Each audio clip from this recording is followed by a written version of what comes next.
I will be the 17th contestant for Ghana's Most Beautiful. I'm not sure what I will be representing or who, but let's figure out a way. But those are the 16th contestants, and every Sunday they bring you the very best of performances, and of course they portray that unique thing about their region and their identity. And all in all, it's about promoting Ghana, made in Ghana. So see Ghana, wear Ghana, feel Ghana, love Ghana. That's what this is about. And so please remember to keep voting for your favorite so she can remain in the competition and make it to the grand finale and eventually win the crown, the title, the cash, and the car. It's important. Now, let's come back to TV3 New Day. And of course, we've been talking about COVID-19 and how it's infecting a number of people with the new Delta variant as well. And as it stands now, infections near 100,000 since the outbreak. And so you can also go on 3news.com and read about it. But it says that Ghana is 26 cases away from hitting the milestone 100,000 cases of COVID-19 since the deadly viral disease was first detected in the country. So in the latest updates from the Ghana Health Service, it says that our total infections stand at 99,974. Out of this, 818 persons have succumbed to the virus, and others, of course, have recovered from the infections. And so that's pegged at 95,538. Currently, 3,618 persons are battling the disease with fears that the country may be plunged into a third wave. Well, we're getting that indication that we may actually be in our third wave. These figures I'm giving you were as of Sunday, July 18. And health professionals are saying that we probably have already entered our third wave. And so it's important that we stay safe. Joining us in the studios is Dr. Emmanuel Amankra. He's the lead at the Lekma Isolation Center. Good morning, Doc. Good morning. How are you doing? Doing well. Everything okay? Not bad, thank you. I mean, it's scary what's happening now. Exactly. Yeah, and well, we have a story, and this is a real experience of one of the patients of COVID. I hear he's still in the isolation center, but for the purposes of this conversation, we'll call him Sammy. That's his pseudo name. We need to protect his identity as well. So he'll be joining us via phone to tell us how he also contracted the virus and what it's been like since he tested positive. Good morning. Good morning. Thank you so much for joining us. How are you doing this morning? Thanks for having me. I'm doing good. All right. Now tell us about your journey with COVID. At what point did you realize that you had it? Yes, the journey started by this. I'm a guy that works up and down, so I was having a little tiredness.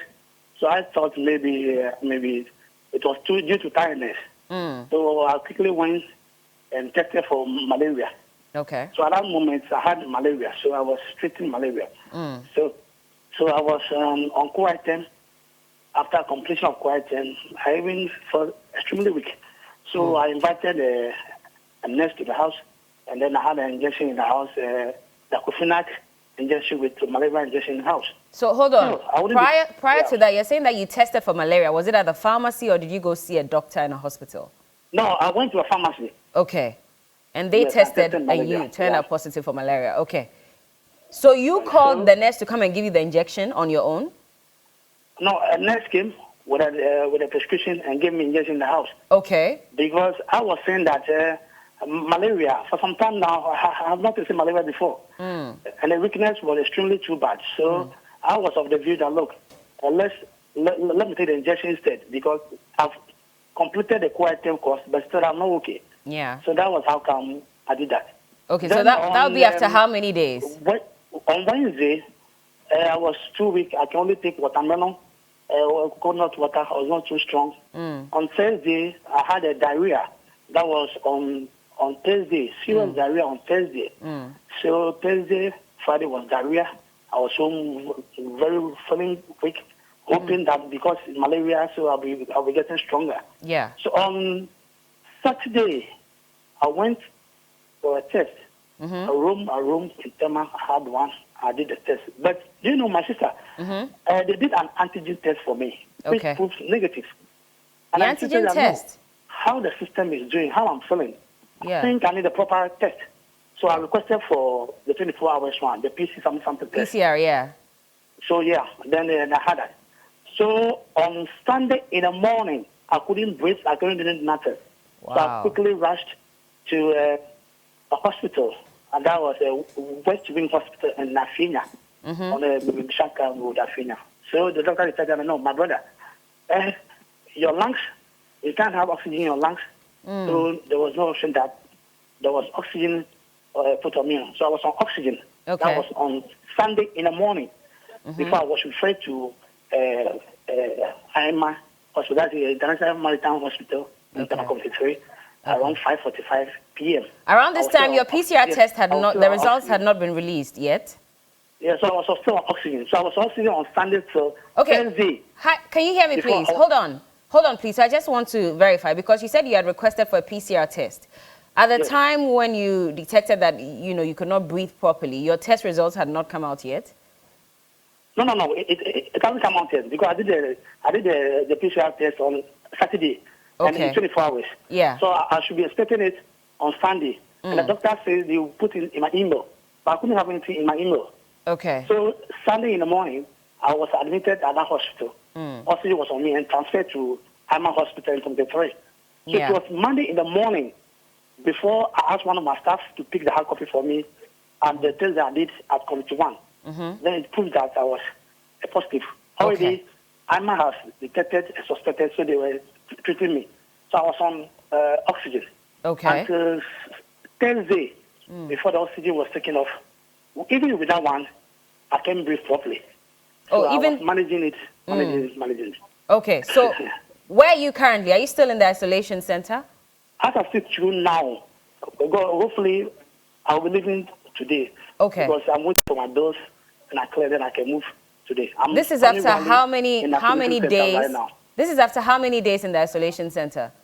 It happens on the 13th, and today is 20-something. So I'm here closely to Sunday now, more than 10 days now. But how do you feel at the moment?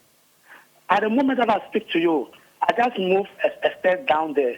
But I realized that a lot has happened in the system. It's going to take time to come back. Because as I'm talking to you now, I'm still masked, but I can feel that I'm not having sufficient breath. Still, I'm now recovering. Still, the breathing is not as accurate as I used to have. Wow. So when I asked the doctor yesterday, he said that yes, it's a process. It's going to take me some time to get back to my normal system. Is that the only challenge you have, or are you also facing some other challenges in your system? Because I've been on bed for some time now, I started having bed sore. Ooh. Yeah, bed sore, because I've been on the bed for some time now. So I started to have bed sore already. Wow. Apart from that, the energy is not there. No. So I'm still recovering. Okay. That's the only challenge I have now. Okay. Because the energy is gone, and I'm not too strong. It's not possible.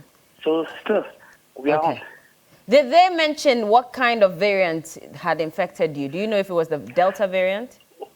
I've noticed. They've not mentioned, but I've noticed that the stages that I've gone through is the Delta variant, because I had a diarrhea, I had a weakness, I had a fever.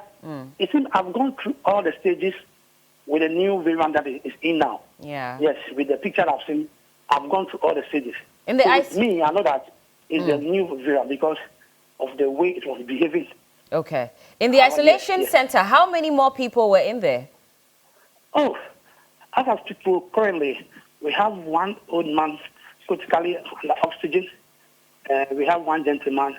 He is doing well, but he's also under oxygen. We just spoke now. Okay. And then I have one new guy.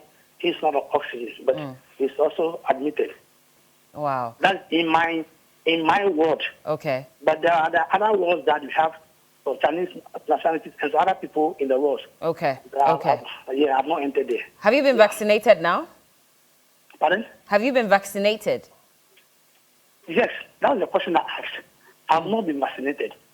Okay. You haven't? When I asked, I was told that they were asking me, why can't I be vaccinated?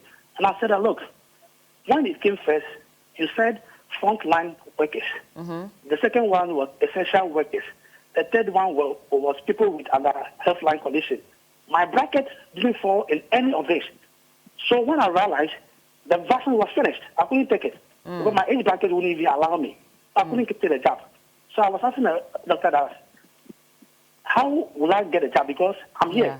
I will move hopefully to the house. How will I get a job? He said that there is no job yet. Even if I get a job, well, what about I'm not getting the first job. There's no way I can have a second job. And even the gap is not there. So no, I have not. I have not been vaccinated, no. Wow. Okay. All right. Well, thank you. Thank you so much for speaking to us this morning. And that is Samuel. That's his pseudonym, by the way. And he's just telling us his battle with COVID-19. Dr. Mankra is here. He'll tell us more about it. It's worrying that, you know, even at this point, he's saying that he has not been vaccinated. And this is someone who actively dealt with a variant. And so what does it mean if he goes out there? What's the guarantee that, you know? For him, as he's going through the recovery, he has a period where he can't go before the vaccine comes in, about a month or two before the vaccine comes in, because we know that the body will produce some form of antibodies that won't last, but at least for a month or two, he's protected. He's protected. But then after that, he needs to get the vaccine because you can still get infected. And like he said, he went through the whole thing with the diarrhea, which we realized we picked up more with the Delta variant. Oh, I see. Yes, excessive diarrhea, the gastrointestinal symptoms. Excessive, because I know that diarrhea was one of the symptoms of COVID-19 anyway. Yes, but this one is more excessive. And sometimes people may just come with just diarrhea. And that is a bit scary because when someone comes with diarrhea, your first thought wouldn't be COVID. Yeah, it would be cholera or something, exactly. Right? Yes, exactly. So it makes it a bit challenging, and people come with diarrhea because of the things we eat and where we eat. Diarrhea is something that usually comes a lot. So if you're not careful, you might miss it and the person will come in more critical. That's very worrying. I mean, are there other people that have stories? Because I remember that there was a time when Professor Wandare of WACBIP had indicated that the Delta variant had been detected in the country. And we spoke to health professionals and they told us that, well, it was only detected at the airport. And so it was not in society yet. Then fast forward, the Ghana Health Service comes and says now it has been detected in society. And our biggest concern was, if you say that you have detected it at the airport and those people have been isolated, the test that's done is not 100%. No test is 100% anyway. So what if there are some cases where people may have tested negative, but they still had the virus in them because they are the ones who transmit it in the communities? And here we are today, and we're being told that Delta variant, is infecting people at a faster rate. That's very worrying. That's very worrying. Exactly like you said. The thing about COVID, you're only negative at the point or at the time the sample was taken. The next day, you can still test positive. And I think we had this conversation here when that issue came about how we are not sure it's not in the system. Because people may test negative there, but then as soon as they go home in a few days, they may test positive. We wouldn't know. So definitely, it's no surprise that it got into the community, and now we're dealing with it. Have you come across anybody who came through the airport, tested negative, and eventually caught the virus? Yes. I just interacted with someone this week who had a similar story. He tested negative at where he was traveling from, came to the country, tested negative at the airport, then went home.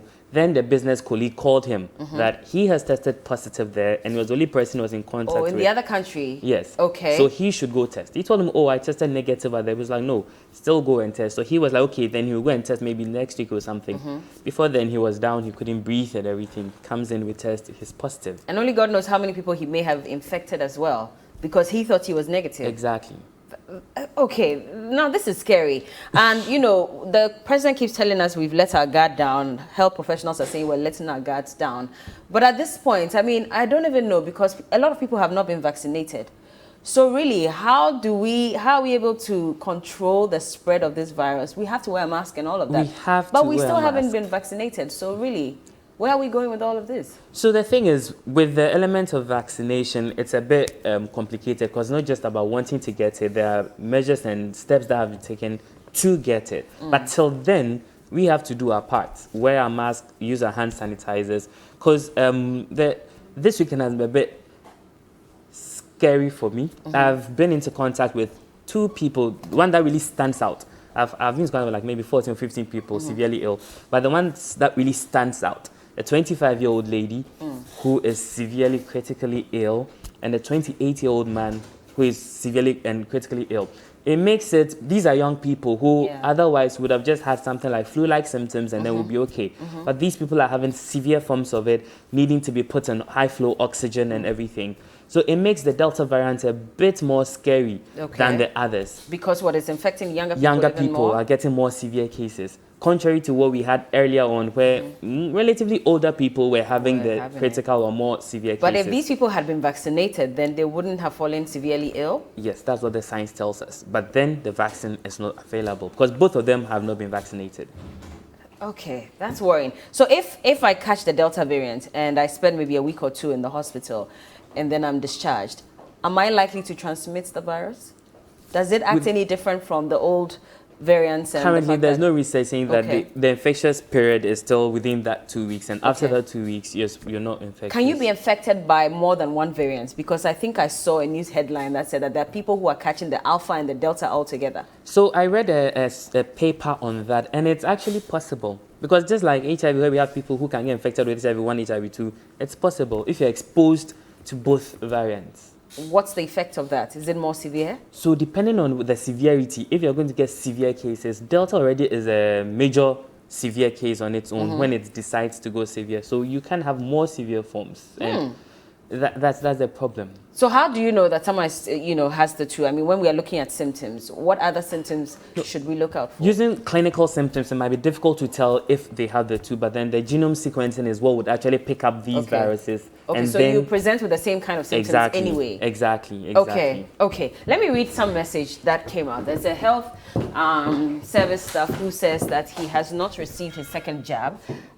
Quick one. So says, greetings. The least said about our health minister. Okay, let me jump that. Says, I'm a Ghana Health Service staff and I had my first jab on 25th March 2021. As of now, 22nd July 2021, all efforts to get the second jab has proven futile. I really wish I had not taken the first dose. We're just living on hope, whereas others are finding several ways to steal from the innocent people and poor, even during these times. And so this is a message from a health worker who says he has not received his second jab. And there are many people like that who have taken their first and are yet to receive their second.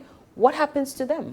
So it's quite unfortunate that they haven't been fully vaccinated. Being health workers, well, always on the front line, whether you treat COVID patients or you don't treat COVID patients, because people come in everywhere, at the OPD, at the emergency, even in the maternity wards, people come in and they may have COVID as well. But it's better to have one shot than to have nothing at all. Even though you're not fully vaccinated, research says it gives you some form of protection. For a limited period, right? For a limited period. What, 12 weeks? So we know that for up to 12 weeks, antibodies are generated. Exactly. So even though the cover for someone who is fully vaccinated may be like 90% or 85%, this person may have like 60%, which would give some form of protection. However, you have to be fully vaccinated to get the full protection. So if I took my first jab in March, we're in July, am I still protected? Or have I lost that 60% protection? So you have some form of protection, but not like I took 2 jabs and that was a booster dose for that. What form? Because I need to understand. If I come into contact with the Delta variant, will I fall severely ill or am I protected? So whether someone will get severe form or not get a severe form is usually based on the person's physiology. It's something we can't say. We used to predict that someone with comorbidities or someone with this may come with severe forms. But we have people with no comorbidities. The one we talked to has nothing. Yeah. But then he had severe forms. He's actually a young man, I think 39, 40s. But he says he's never been vaccinated. Yes. I'm talking about someone who may have received one jab. Because we're told that it protects you to a certain extent. To a certain extent. Whether or not I have comorbidities, I'm assured that at least one jab protects me. But if I took it in March and we're in July, we're almost ending July, am I still protected? There's a form of protection, even though it may not be as much as someone who has been fully vaccinated, but there is protection. Will I fall sick? You can fall sick. So where's the protection then? That's the worry. Because if I can fall sick, then, I mean, I'm just like someone who may not have taken at all. You can fall sick, but the probability of you having a severe form is relatively lower than someone who has not taken the jab as well. We're expecting vaccines. I mean, the health minister had mentioned sometime middle of this month. We still have not received it. We've been told that there's some more that should be coming in as well. Between now and then, what should we be doing as a nation? Well, I think as a nation, we should take things seriously, make sure that we obey the guidelines, we protect ourselves. I think I was telling someone that you can't always look to the government to protect you. You have to protect yourself, because if you need oxygen right now, you can't just send a message to the Parliament House or message to the Flagstaff House that they should give you oxygen. Protect yourself, wear your masks, wash your hands, use your hand sanitizers, and make sure that if you don't have to go out, don't go out. Stay at home. Now your life is literally in your hands. So you have to protect yourself. Protect yourself. Since you're here, let's talk about health workers as well, because I had some complaints from some lab scientists who were saying that when they fell sick, they had to pay for their own, medication and all of that, even though we had been told that health workers, frontline health workers, will be taken care of. Then there was that promise, of insurance. Not all health workers have received the insurance package. For the insurance, I don't even know if any health worker has received the insurance. Okay. Because I haven't met any of the people I've seen who have received that insurance. And also with the treatment, apart from critically ill who are treated in isolation centers, there's no how it's true. They're not, you pay for your own medications if it's on OPD basis or you're stable, so you buy your medications. But how are you encouraged then to protect other people if you're not even given the treatments So that's why you it are also due? builds with the frustration in the system where health workers sometimes may not be able to give of their best. People sometimes complain that they went to the hospital and then because of suspected COVID, maybe health workers were a bit reluctant to get to them because they were trying to protect themselves because they know that if something comes up now, they may be in a fix. So that is one of the problems we are having in the system. Well, let me just read this statement. It was released on the 28th of March, 2020. It was signed by the Health Minister, Honorable Kweku Agyemang-Manu, where it said that special life insurance cover for 10,000 health personnel and allied professionals attending to COVID-19. So it said, as health professionals and allied professionals at the front line of the COVID-19 response,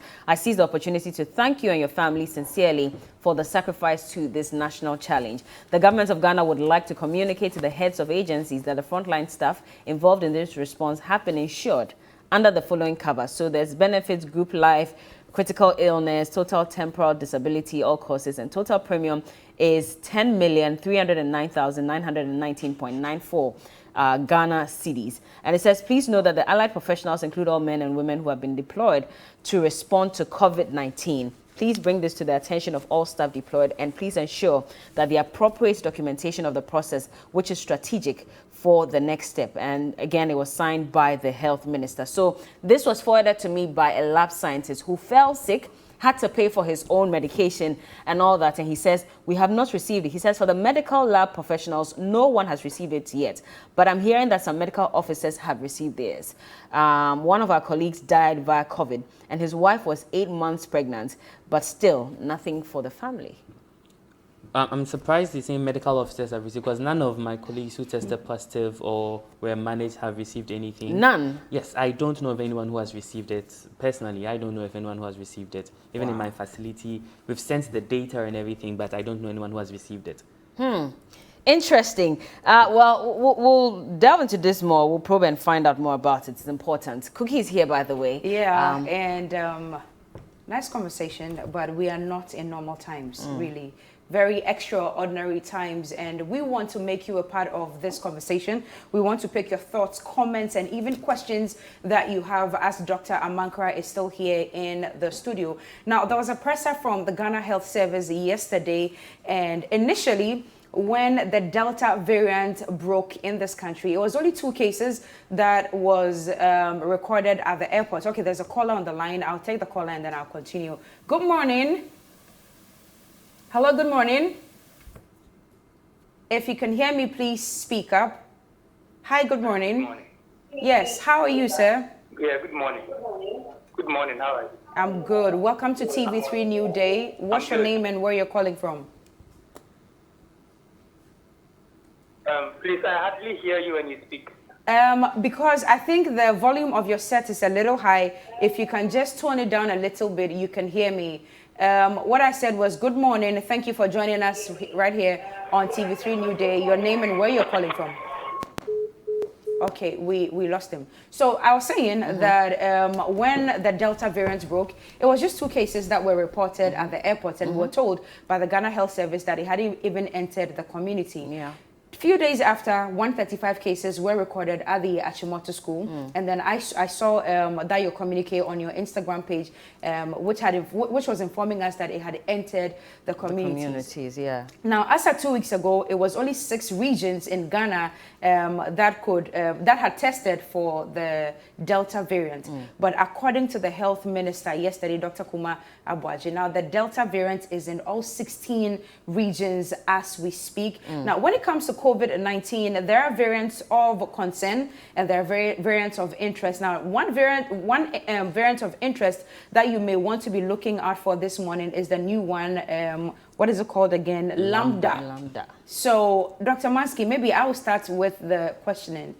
What's going on? So, as the virus progresses, characteristics change, or what happens to it? And how do you health practitioners even arrive at these new names? Because we knew alpha, we knew beta, and there's eta. Am I correct? There's eta. So there's alpha, there's beta, there's eta, there's gamma, and now delta, and the newest one this morning, lambda. How do you arrive at these names? But before you answer that question, good morning, caller. Hello. I can hear a female's voice. Hello, good morning. Hello. Hello. Yes, good morning. Your name and where you're calling from. Hello. Yes, hello, I can hear you. Your name and where you're calling Oh, okay, we'll work the phone lines again. I'm not sure what's going on. Maybe technical challenges here and there. But Dr. Mankra, I asked, how do you health practitioners even arrive at these names? How do you name these variants? Okay, so before even the namings, first of all, how do these variants come about? Now, the more virus replicates, the more they change. So they move to one person to another person. So as they are replicating, they are changing. When we say a variant, if you look at the structure of the virus, there's a protein structure that is changing. The virus is adapting, in quote. Once it's adapting to conditions, medications, and everything, a variant springs up. Now, once we see that the trend is actually following the Greek alphabet. That is why we have the alpha, the beta, eta, gamma, delta, lambda. Basically. So alphabetical order. Exactly. That is why that name came about. Well, I didn't know this. Oh, okay. So basically, that is the origin of the name. But then the variants come about because of replication of the virus. That's why we said stop the spread. So once you stop the spread, you limit more variants coming up. I see. And then once we achieve herd immunity, there's no more spread, no more variants. But as it keeps multiplying, it keeps going on, we still have variants coming up. Wow. Yes. There's a caller on the line. Good morning. Hello, good morning. Good morning. Right. Please turn down the volume of your set if it's a little high. Hello? Let us know your name and where you're calling from, sir. Hello, good morning. Yes, good morning. Hello. We can hear you. Your name and where you're calling from, darling. Yes, we can hear you. Can you hear us? Can you hear me? I'm Etanam. Yeah, from Nkwanta South. Okay. A nurse by profession. I want to add my voice quickly to my brother in the studio by saying that we all as nations should continue to adhere to the protocols. But again, also to call on leadership to know that it will be extremely difficult for the health practitioners to help save the situation if leadership is not seen doing things to support the protocols that are being laid out. So I sincerely want to call on leadership to support whatever protocols that the health team is putting in place so that it becomes easier for the public to also follow. And they should fulfill their promises and pay our money to us. Thank you. All right, Seto. Thank you so much for your call this morning.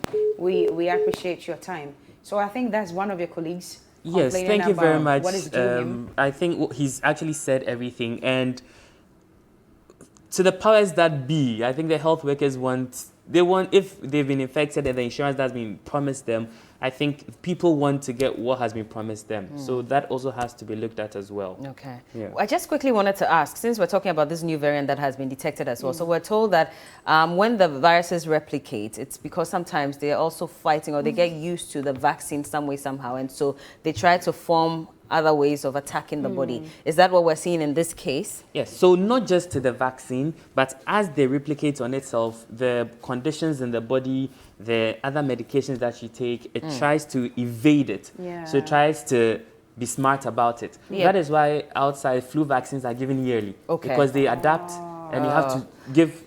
You know, because you're saying that Well, we I need to think- achieve herd immunity. Do we have a call on the Yes, line? we have a Okay, caller, let's so hold kindly- on to that. kindly Okay. hold on. Hello, good morning. Hello, good morning. Hello, good morning. Yes, your name and where you're calling from. Welcome to TV3 Good morning. My name is Christian. I'm calling from Takwa. Okay, please go ahead.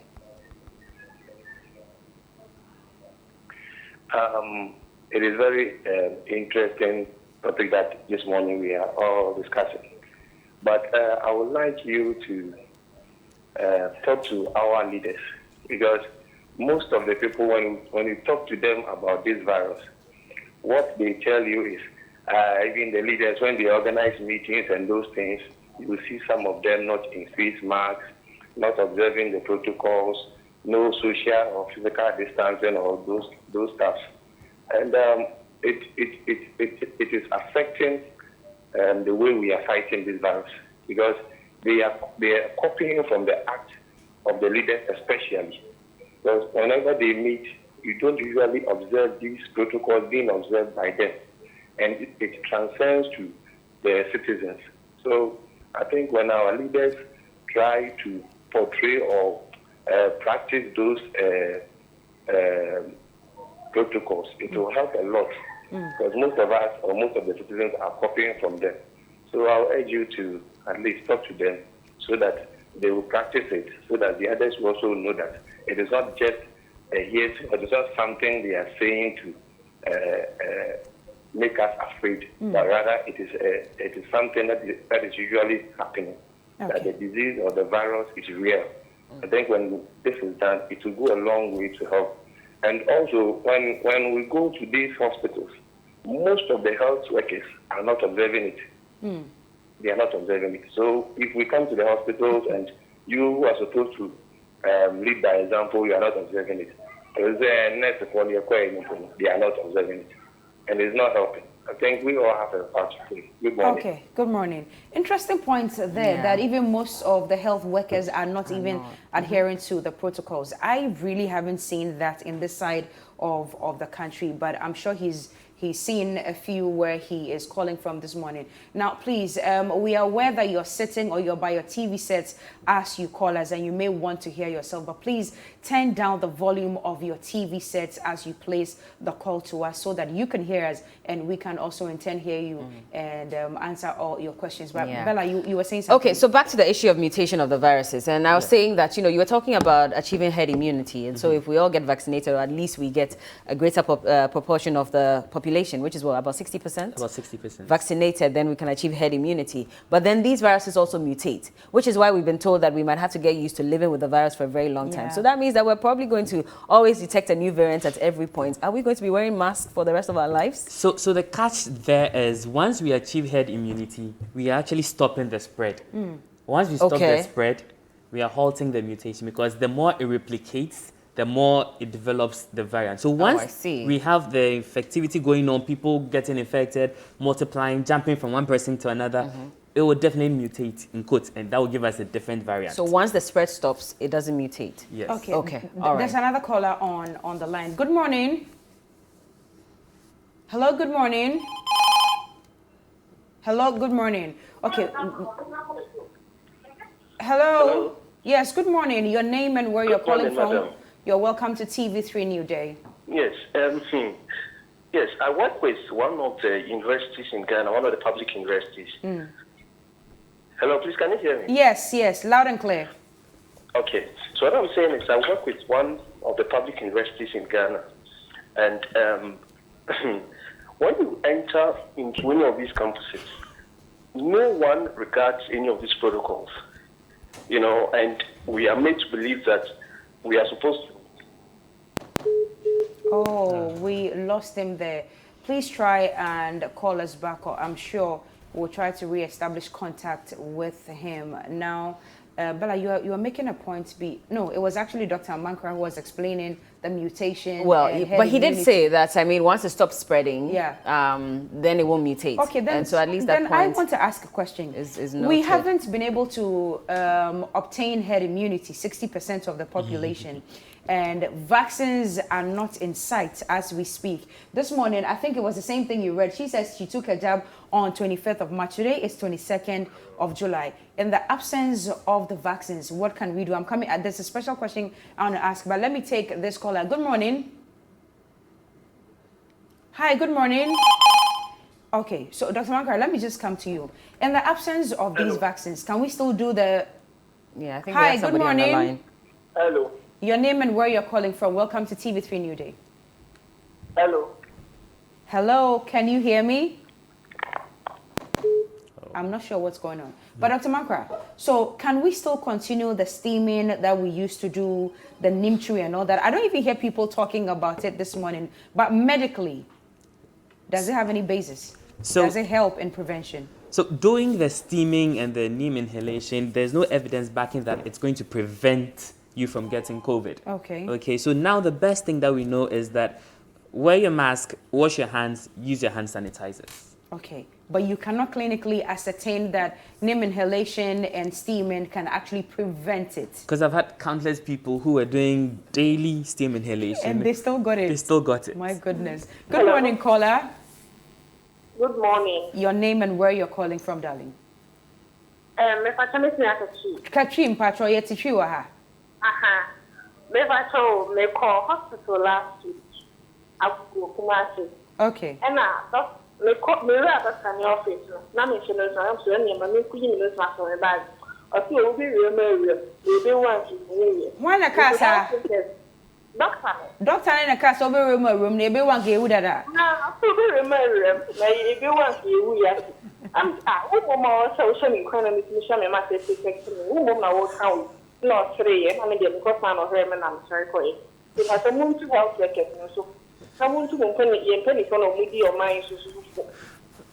Yeah, that's a bebre. Oh, and then let's just say ampa near the other caller na ka say health workers no workers are abide by barely doing protocols. exactly. I say I ampa Dr. Mankara then also our health centers ho. No, but I mean, even before you answer that, let's be very fair. I mean, many of us have said it that yeah, Brempo na ibewa you know. But I think I know people are getting tired of it. Like there are people who don't want to even hear COVID-19 anymore. Lady no friend, me catch any so there. Yeah, baby, okay, we try our best. Send you a bit me and make sure so be able to follow protocols no. But what she said is serious. Even as health workers, we have to make sure that we also follow what we talk about. You can't say mask, so it's mask. And you find say about consulting room now, my catcher say you be or something. No, not at all. Good morning. Thank you so much. You be who ejuma. Yo, Dr. Mankara say you be who ejuma. Pastor, me sure say be my last caller. Good morning. Hello, good morning. Yes, hello, good morning. Your name and where you're calling from. Yeah, I'm Kwame. I'm calling from Takrady. Okay. I would like to contribute to the conversation. Please go and ahead. just as the last caller said, sometimes you really wonder if we are fighting this virus or we just want to pretend as if we are fighting it. Because let's take a look at the leadership. They'll just come and tell us everything that they want us to know, and the next minute they are doing a different thing. The virus is here. People need to be vaccinated. It has taken how long for that to be done? So it seems nothing is being done about it. And the people are getting frustrated. They just want to go on with their businesses. So it cannot only be talk of caution without action. Action needs to be taken so that we all can be free from this virus. Thank you. Thank you very much. Now, as we said, that was Kwame from Takrady. Thank you very much. Now, we brought you a little information, and Dr. Mankara is actually here to add to the point. Now, it is known, we've been told by the health experts that in Ghana so far, there are 43/44, either 43 or 44 variants already in this country. The most prevalent ones are the Delta, the Beta, the Eta, the Gamma. The Delta that just was introduced about 3-4 weeks ago, and as of this morning, the newest one of concern, the newest variant of concern that you must be aware of is the Lambda. And characteristics in the way. So studies are still ongoing on the Lambda variant. You remember that, I think, was it yesterday or this morning, we read that Texas has recorded the first case. So right, of Lambda. I'm sure we would hear more about it or we'll read more about it, but hopefully it ends there. Bella Bisawa Sembi, when you know. Bella Bisawa said, "It's Maski. Yabasha, Popimo Dabay, Dr. Maski, what's going on? What can we do? Are you not tired yourself?" Okay, I suspect you're tired. That's why you're not wearing My it. breath. Guys, but we're far from each other, by the way. Yeah, we are. So- And we have taken our 2 doses by the way. So it means that we have some 60 to 78% immunity. And I'm No, now it's increased. Now because it if has, you take right? the 2 doses. It's 76. Oh, now it's even gone up to. Oh, it's even gone up? to 90, Okay. yeah. Okay. Now All right. there's another caller on the line. We've extended the call time, so I'm sure you can also take call your calls center to sound. exactly. Yeah. Good, but it's reminding me of my Delta days. I used to be in the call center. Matisa. Oh, okay. Good morning, caller. What's your name and where are you calling from? Hello. Yes. Hello. Hello, I'm Vincent. Sorry. Hello. Yes, we can hear you. Your name and where you're calling. Okay, I'm Vincent. Vincent, calling Where are you from calling? Kintampo South. Great, from Kintampo. Let's hear you this morning. Yeah. Yeah, I've also taken the 2 doses, the 2 jabs. Okay.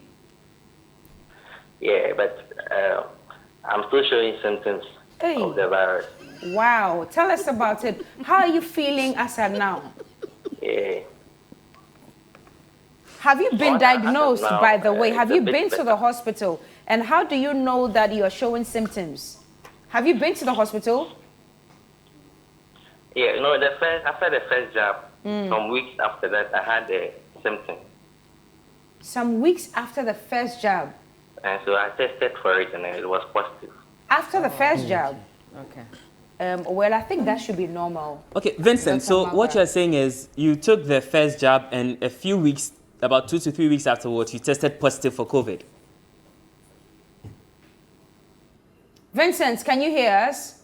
I think we lost him. We lost Vince. Is But he on? Is that possible, though? Yes, so remember that when you take the shots, you don't get the immunity or the protection immediately. It takes about 3 weeks from 21 days.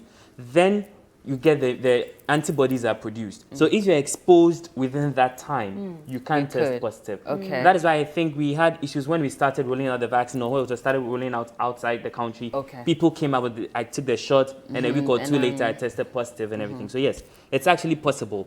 And But he's saying that even after taking the second jab, He's still showing symptoms. is showing symptoms. Yeah. so we talked about post-COVID symptoms as well, where you after recovery, you still experience certain symptoms which may akin to the virus, but it may not actually be an infection. It may just be the post-COVID complications. And it can stay this long because, I mean, when did we take the Yeah. second jabs? Like 4, 5 Yeah. weeks, 6 weeks Depends ago? on when he It did. can Yeah. stay this Yes, long? we have people who 3 to 4 months even experience these things. Some Okay. people with the weakness, the heaviness in their head, the headaches, and all that. But let's establish this fact. Even if you take the double dose, you can still catch the virus, just that you won't fall severely ill. Yes, you can still You catch can. it. You can Okay. still catch So it. it could be that he probably caught it again, which is be. why he's experiencing It these could be. symptoms. Could Maybe. be. Okay. Okay. Okay, so Dr. Maka, I also want to ask, does one fully ever recover from COVID-19? Because we've been told about patients who have recovered but still suffer a little bit with respiratory issues,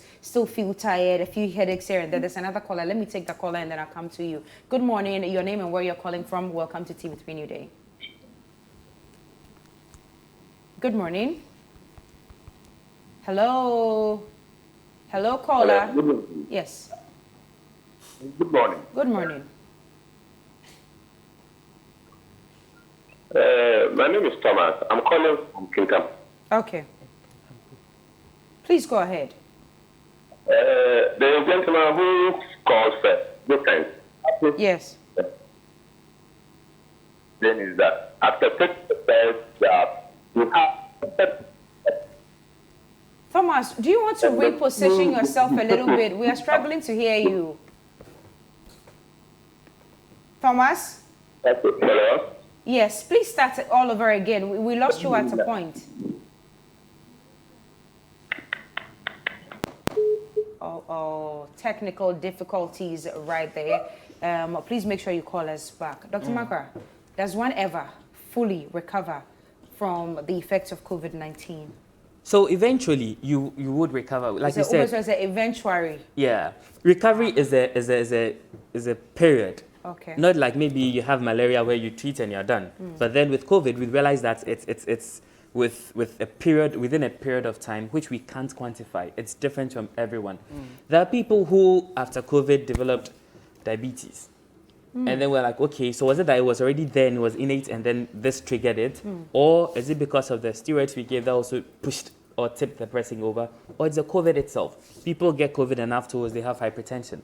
So I think that is a whole area of study that is still being delved into, whether during the recovery phase, what exactly goes on and why do we have all those things. But eventually it gets better because people can have months of these post-COVID acute syndrome and then they eventually, as time goes on, it goes down, then it fades out. Eventually. Hi, good morning. Your name and where you're calling from. Hello. Yes, hello. We can hear you. Good morning. Hello. Hello. Good morning. Yes, your name and where you're calling Hello? from, please. Yes, we can hear you. Your name and where you're calling from. Yeah, good morning. Okay. Can you Hello? hear us? Yes, good morning, sir. Your name, please. Yeah, Hello. my name is Robert, calling from Tamale. Okay, Roberts, go on. Yes, good. I happen to take the first jab of the vaccine. Okay. Yes, but unfortunately, where I took the first jab, the second jab never came. Okay, so your question is? Good. So I want to find out, having taken the first jab, can I develop immunity to be able to fight the virus if I get exposed to it? Okay, Roberts, Dr. Makra will answer that question for you. Okay, Robert, thank you so much for that question. I believe that we talked about how the first jab would give some form of immunity. However, the protection you're going to get won't be as much as the one who has received both vaccination or who has been fully vaccinated. So yes, you may have some form of immunity, but it's not as much as someone who has been fully vaccinated. So I'd advise that you still make sure that you follow the protocols. Make sure you wear your mask, make sure that you use your hand sanitizer, and apply social distancing. Thank you. Final question, Doc. So a lot of us were drinking our vitamin C on a daily because of COVID-19. I mean, that should have been a practice that we should have, been engaging in anyway. But because of COVID, every day people were dipping vitamin C in water and all that. Now that we have gotten our 2 vaccines, at least for some of us, the double jab, or for people who have taken the single jab, can they do away with, the vitamin C every day? Because I was told that too much of that is also a problem. Yes, so the thing about the vitamin C is that it's a supplement. I don't, it's difficult for me to actually take the vitamin C every day. On So a I'd rather daily, maybe get oranges and then just take and I'm good to go. Okay. So you don't necessarily have to be taking vitamin C every day to prevent it, because you can take it every day and still get COVID and still get severe forms. It's supposed to boost your immune system, isn't it? Yes. But you can still take it every day. Oh, yes. I can eat my oranges and my fruits every day and still catch it. Yes. That's what you're basically saying. Exactly. So now that I have the double jab of vaccine, that's what I'm asking, that can I do away with it completely, or do I still have to be taking it intermittently? You can do away with it. My point was that vitamin C doesn't really prevent you from getting COVID. But at least you're boosting your system, and that's what the jab is supposed to do, right? Help you build antibodies and boost your system. So the jab actually gives you specific antibodies or specific protection against the COVID virus. But not others. Exactly. For vitamin C, it's a general, vitamin C is good for the body, it helps. That's why we take oranges and tangerines. So we've been lying to ourselves. Okay, now there was another question that somebody asked some time ago, that after 2 jabs, that's supposed to prevent COVID-19, but can you still catch malaria, flu, diarrhea, and all that? That's why I say, people are asking genuine questions. They don't know. So I think, let me address this. So taking the jab gives you protection against COVID. It's directly to COVID. Directly to COVID, not to malaria or typhoid fever or anything. There's a vaccine for COVID and for malaria already. That is there. Okay, so it's targeted. How about flu? Flu. Qatar, normal Qatar flu. So, because of our environmental structure here, we don't really take a lot of flu shots because we don't have the severe forms of flu, which usually thrives in winter and spring most of the time. So, well, we don't really take shots against flu here in our setting. So I don't think we really need it. And COVID won't prevent you against any other flu. So just wear your mask and, adhere to all the other Don't safety get tired. protocols. It's important.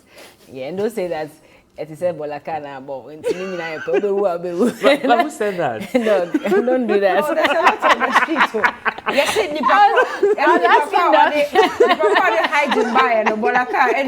I was asking doctor, which is more painful, dying by bolaka or by COVID? But guys, I mean, all jokes aside, please try and adhere to the safety protocols. It's not important. funny. Yeah. COVID is not funny. Thank you so much, seriously. Doc, for joining us. Dr. Emmanuel Amanka is the lead at the LECMA Isolation Center. And as usual, every week he comes on the show to educate us further on COVID-19 and how we can better protect ourselves. Please stay safe and stay alive. It's important.